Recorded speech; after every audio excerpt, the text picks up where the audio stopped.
To give you a little context on this episode, it's a conversation with my dad. And if you haven't listened to the first one with my pops, he is an entrepreneur that has kind of like led a lot of context changes from like the early 70s and the dawn of computing through, maybe about like 5 to 10 years ago across multiple industries. And this one is a period of time that really illustrates leadership through change and how much it is appreciated when you lead your team the right way through a transitional moment. It takes place in Spain, where he was brought in to be the CEO of a national department store chain over there called Galerías Preciados. That if you've been to Spain anytime recently, it's now called Corte Inglés, really cool store. And he had to come in and make a bunch of really drastic changes that could have been really unpopular, but he did it a certain way. And then he got a certain result that led to a really unbelievable moment that he describes. And this is just a absolute case study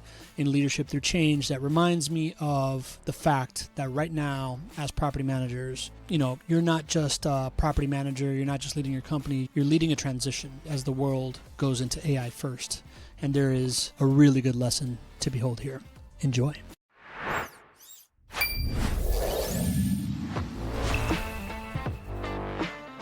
Welcome to the Property Management Framebreakers podcast.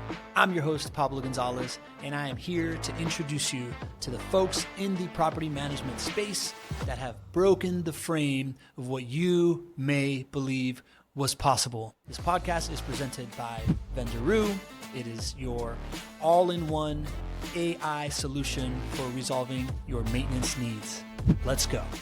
The way that I tell the story of the context of it is in Spain, there wasn't a lot of big businesses, but there was these two major department stores that are 6, 7, 8 floor department stores with great brands from food to sport to fashion. Yeah, something that in the United States had disappeared already. Like a 7-floor Target meets Macy's. And there was a Burger King and a McDonald's, which was El Corte Inglés and Galerías Preciados, and at the time, that Burger King was really sucking shit.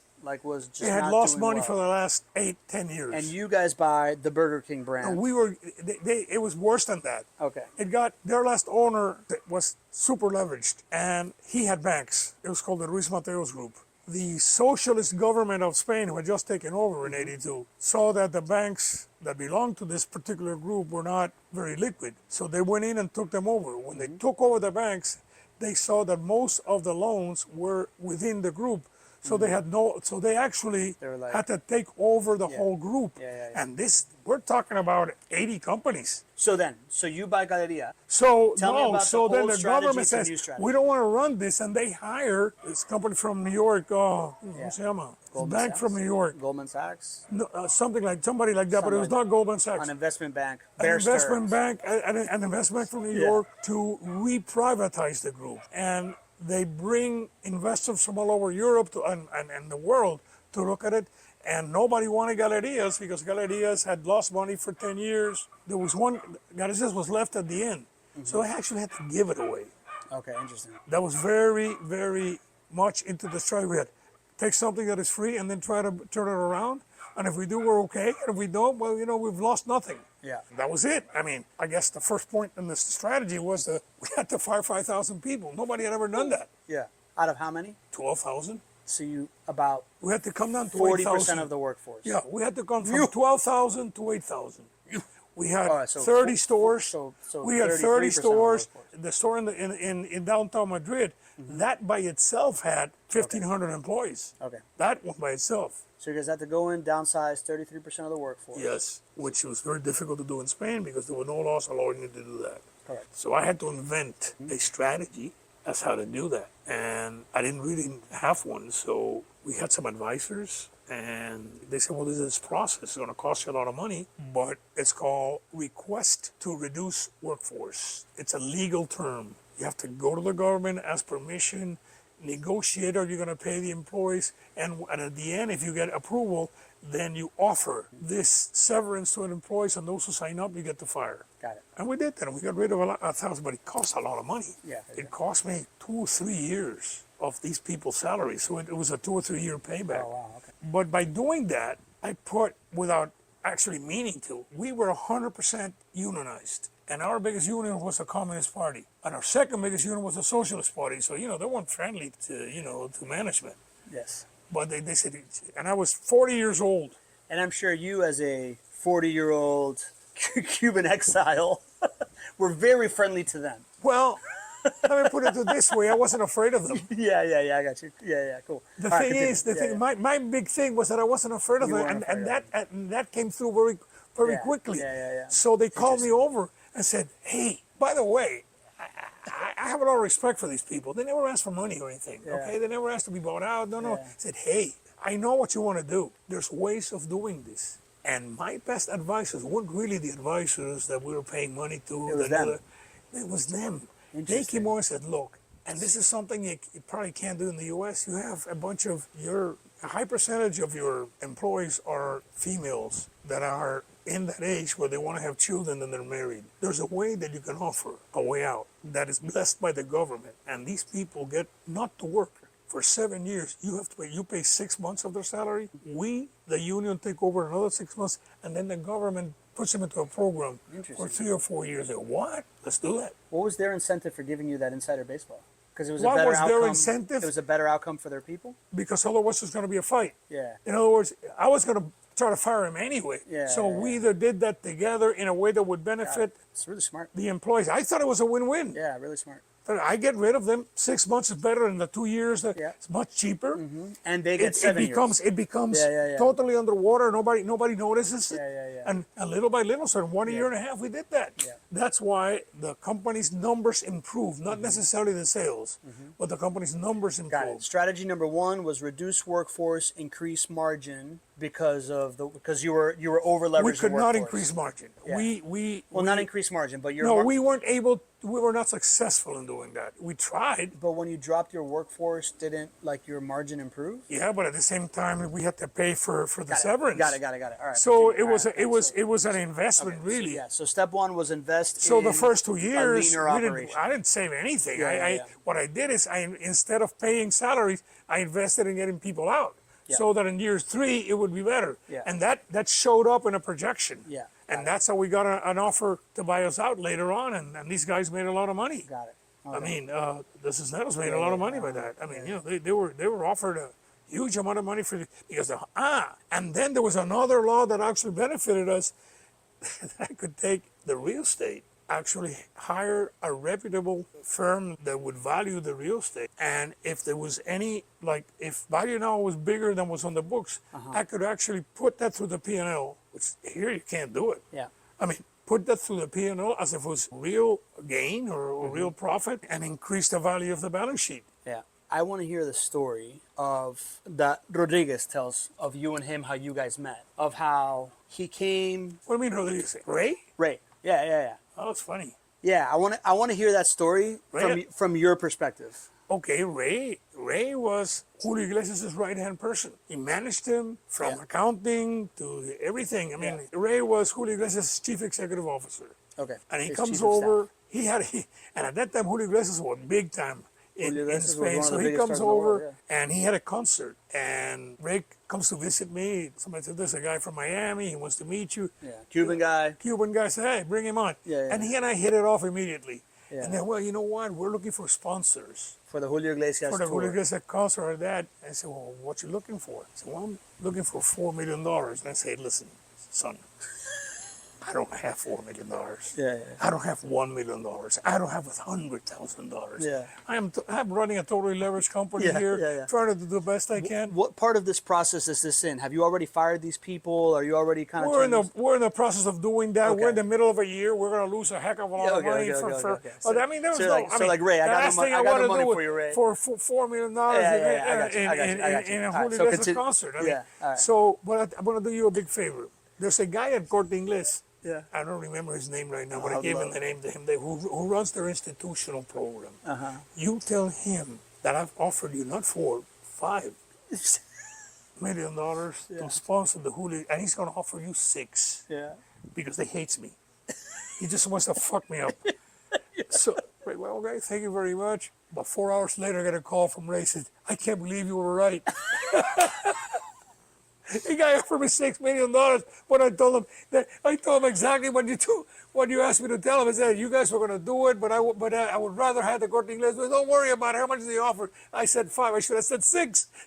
So to me, that's a super strategic move. Like, how are you're in that meeting, and where does your head go to be like, I like this guy, but you know what? I can also use him to fuck this other guy. Because these guys, El Corte Inglés, again, Hector Beltran, we had a very creative marketing campaign. Tell me about that stuff. And every time and we started having like discount Thursdays. And everybody in Spain would, you can't have a discount before discount season. So we're actually buying product to sell for discount. Mm-hmm. And this threw everybody off the rocker. Yeah. So they were, Corte Inglés and the rest of the retailers, they hated us because we moved their you guys were disruptors. Their world. We disruptors. We disrupted the whole market. Tell me more disruption stuff that Galerias did. Well, our campaigns were constant. That wasn't happening before. People did not have constant campaigns. No. I remember seeing like the only campaigns were at discount. Everything was. I remember seeing Galerias commercials on TV all the time. Yes, and that wasn't done. And I got the beautiful people from Spain to represent us. These guys from Ola, they went crazy about that too. Tell me about that. So Ola, Ola is like the Spanish Vogue, right? Well, I think Ola is in a league by itself. Correct, but people follow the people in Ola. Yeah, it is like the Vogue. Correct. It's the internet of the time. Yeah, it's the internet, but it's also like the star maker, right? Like if you're in Ola, you are the who's who of society. The original influencers were in Ola. Correct. Yeah, correct. All right. It was the way to compare Ola to today is those were the influencers of the time. Correct. So tell me about this collaboration with Ola. What'd you do? No, not with Ola. We looked at those that were influencers in Ola and offered them to do advertising for us for a fee.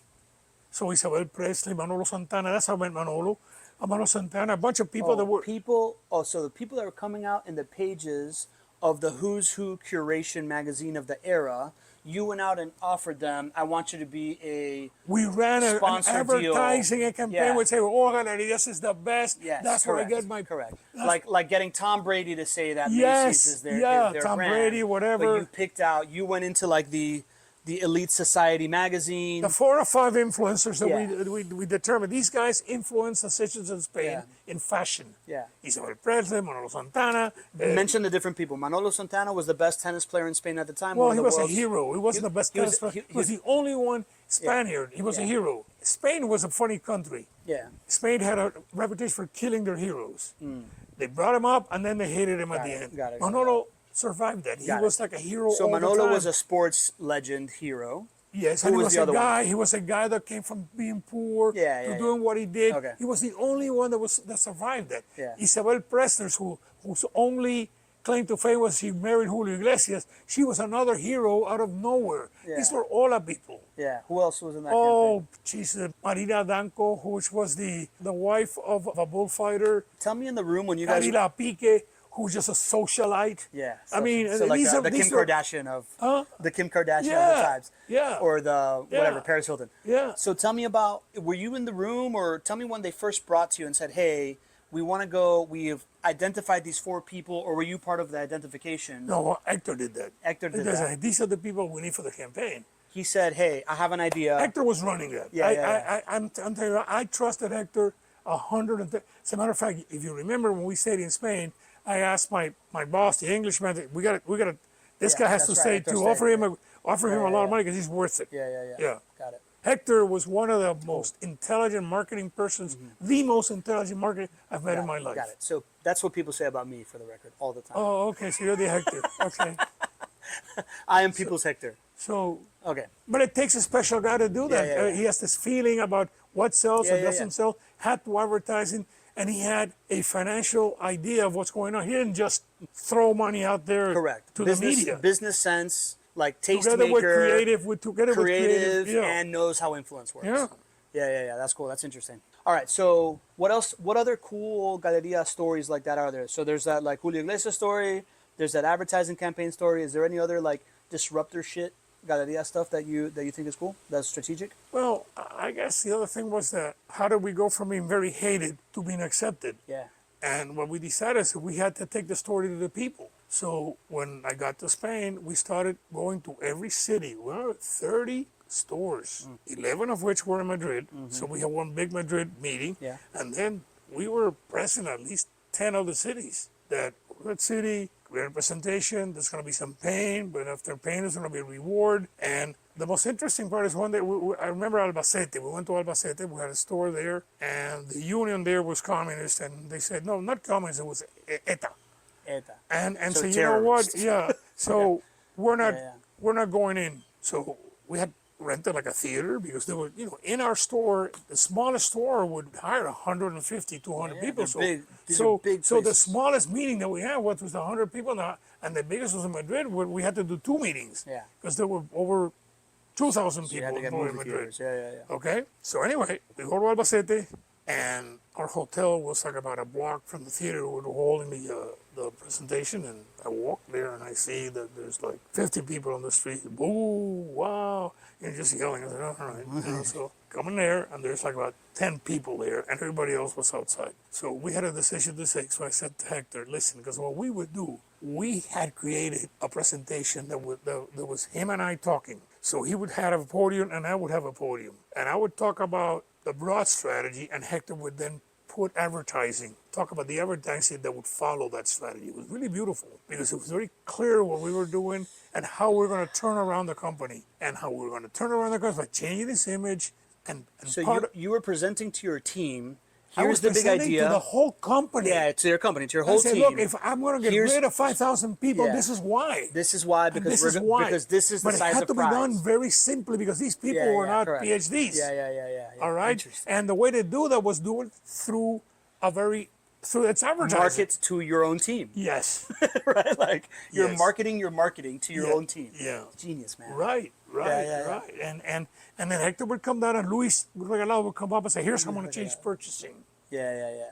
And so on and so forth. I would talk about the overall structure, and then our managers would come in and speak about their specific strategy. Yeah. And people understood that. So, but that time in myself was funny because we started talking, and there were maybe about 10 people there. When I was about halfway, I couldn't see very well because, the lights were shining on me. About halfway through my talk, I go like this, and the theater was like full. Everybody had come in. How do people find out to come in those days? Is somebody leaving the theater be like, oigan? Somebody came out and said, wait, this is really worth it coming Yeah, in. holy shit. So again, the funny part is when I leave, there were 2 people booing. So I walk up to them and say, what the fuck's wrong with you? What's up, guys? Just like What's that. up, fellas? ¿Qué pasa? Mire, mucho gusto. Humberto Sí. Gonzalez, consejero delegado. Oh, wow, nunca consejero me ha dado la mano. Well, I'm doing that. I want Sí. you to be on my side, okay? Take it easy. We're not going to hurt you. Yeah. I don't bite. So and then it was that's funny a- because that's a lie. everybody walked with me to the hotel. I said goodbye to my people, and I just went upstairs, and that's it. Holy Yeah. shit, man.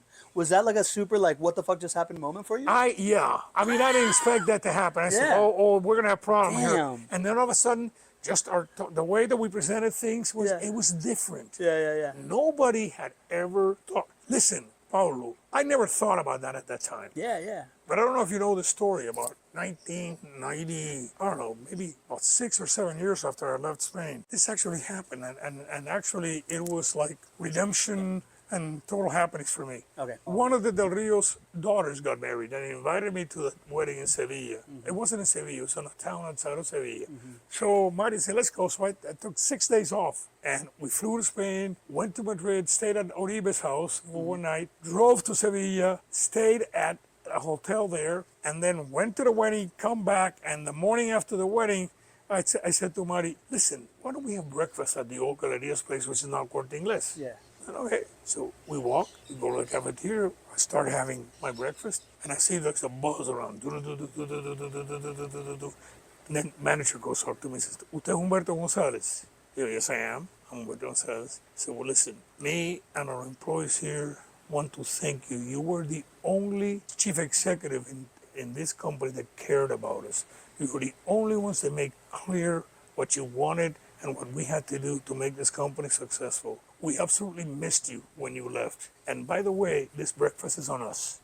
So I said, God, wait, that doesn't end. I said, God, okay, well, thank you. I gave the guy a big hug. So then we started to leave, and I come down the stairs. The employees had, on one side or the other of the staircase, Like that. Well, yeah, I started crying. I want to cry I mean, right I now. think about it today. I want to cry. Yeah. My eyes are watering. Yeah, it was incredible. It was incredible. Thank you very much. Thank you very much. Wow, And this Pops. is 6, 7 years later. This is 6, 7 years after you left. Because these guys never changed. They can't fire anybody. So, I mean, Correct. Corte Inglés took over, and it Yeah. took over. But most of those employees remembered me. Now I go there and nobody. Nobody. I mean, that's just 30 years ago. But that was. I remember hearing that story, and I remember being like, "Man, that's cool." Now, all these years later, knowing what I know about business and leadership, it's an incredible story. But people remember that. Yeah. I mean, because when I went back to work with Andorni and we started working with the banks, most people remember about when I was there. Yeah, you're the only ever Cuban, non-Spanish CEO of Galería Especial or of Corte Inglés. I never managed Corte Inglés. It was No, Galería well, you Especial. know what I'm saying, but like in that, but Galerías became, it doesn't matter. Sure, sure. Galerías went from the family that founded it to Banco Urquijo, under that same family, to Ruiz Mateos, to the government, and then to Cisneros. No, Cisneros, yeah. And then after that, an English guy replaced me, he lasted a year and a half because Tony Clegg died, and the company was sold to these Americans that are barbarians by the gate. And what they did is just sold all the assets, and then they went broke. Yeah. So it was broke by 1993. Wow.